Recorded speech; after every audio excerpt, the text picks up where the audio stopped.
मैं पंकज वर्मा आप सभी साथियों का संस्कृत ज्ञान मेरा चैनल में एक बार पुनः स्वागत करता हूं। आज आप लोग देखेंगे वेदों में प्रयुक्त छंद अर्थात वैदिक छंद। आप देखेंगे कि कितने प्रकार के छंदों का प्रयोग वेदों में हुआ है। तो आइए साथियों, हम वीडियो पर चलते हैं, स्क्रीन पर चलते हैं। मुख्यतया 7 प्रकार के छंदों का प्रयोग वेदों में हुआ है। और कुल प्रयुक्त छंद कितने प्रकार के छंदों का प्रयोग हुआ है कुल, तो ये है 14 प्रकार के छंदों का प्रयोग हुआ है। कुल 14 प्रकार के छंदों का प्रयोग वेदों में हुआ है। और अगर परीक्षा में पूछा जाता है साथियों कि मुख्य प्रकार के कितने छंदों का प्रयोग हुआ है वेदों में, तो आप उत्तर देंगे 7। आगे चलते हैं, हम ट्रिक पर 7 छंदों के बारे में जानकारी करते हैं। हमारा ट्रिक है गाव अब पत्रिज। साथियों एक बार पुनः देखिए, ट्रिक क्या है, गाव अब पत्रिज छंद।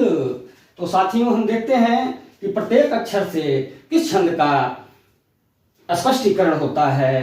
तो गा का मतलब गायत्री छंद साथियों, उ का मतलब उष्णी छंद, आ का मतलब अनुष्टुप छंद, बा का मतलब बृहति छंद, पंग का मतलब पंक्ति छंद, और त्रि का मतलब त्रिष्टुप छंद, जा का मतलब जगती छंद, और छंद का मतलब वैदिक छंद। तो साथियों ये 7 प्रकार के जो मुख्य छंदों का प्रयोग वेदों में किया गया है, वेदों में हुआ है, उन 7 छंदों को मैंने एक ही ट्रिक में बांधा है, पिरोया है। तो साथियों हम आशा करते हैं, हम उम्मीद करते हैं कि आप इस छोटे से ट्रिक के माध्यम से सभी 7 प्रकार के वैदिक छंदों को आप जान पाएंगे। और आइए देखते हैं साथियों, ये जो ट्रिक मैंने बनाया है ये क्रम से है। यानी आप जानते होंगे कि वेदों में जो है मात्रिक छंदों का प्रयोग नहीं किया गया है, मात्रिक छंदों का प्रयोग वेदों में नहीं हुआ है। वेदों में अगर हुआ है किसी छंद का प्रयोग तो केवल और केवल वैदिक छंदों का प्रयोग हुआ है मित्रों। तो आइए देखते हैं किस छंद में कितने वर्ण होते हैं, कई बार परीक्षाओं में पूछे गए हैं। तो साथियों हमारे साथ आप बने रहेंगे तो जान पाएंगे कि किस छंद में कितने वर्ण होते हैं। बढ़ते क्रम में है ये साथियों। तो गायत्री छंद में 24, ये देखिए मैंने लिख रखा है वर्णों की संख्या, इधर से भी मैंने लिखा है वर्णों की संख्या। तो ये जो लाइन है वर्णों की संख्या को इंगित करता है। आइए साथियों देखते हैं, गायत्री छंद में 24 वर्ण होते हैं। उष्णी छंद में फिर 4 आप जोड़ देंगे 28 वर्ण होते हैं। अनुष्टुप छंद में 32, 28 4 32 वर्ण होते हैं साथियों। बृहति छंद में 32 4 36 वर्ण होते हैं।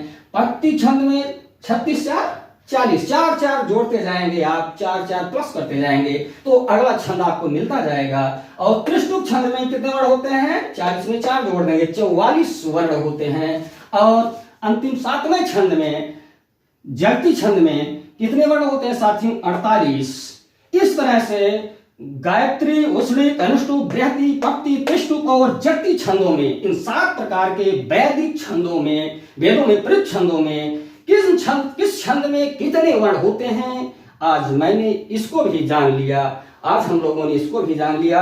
हाँ साथियों कुछ बातें और हैं बतानी। इसमें आप देख रहे होंगे गायत्री छंद जो पहला छंद है, गायत्री छंद का प्रयोग सर्वाधिक, देखिए मैंने लिख दिया सर्वाधिक प्रयुक्त। यानी वेदों में कौन सा छंद सर्वाधिक प्रयुक्त हुआ है, सबसे ज्यादा प्रयोग किया गया है, वो छंद है गायत्री छंद। पहला ही छंद साथियों सर्वाधिक प्रयुक्त छंद गायत्री।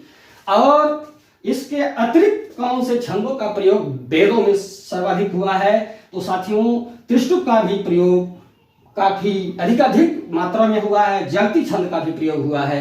परंतु सर्वाधिक प्रयोग किस छंद का वेदों में किया गया है, अगर ऐसा प्रश्न पूछा जाता है परीक्षाओं में तो आप उत्तर देंगे गायत्री छंद साथियों।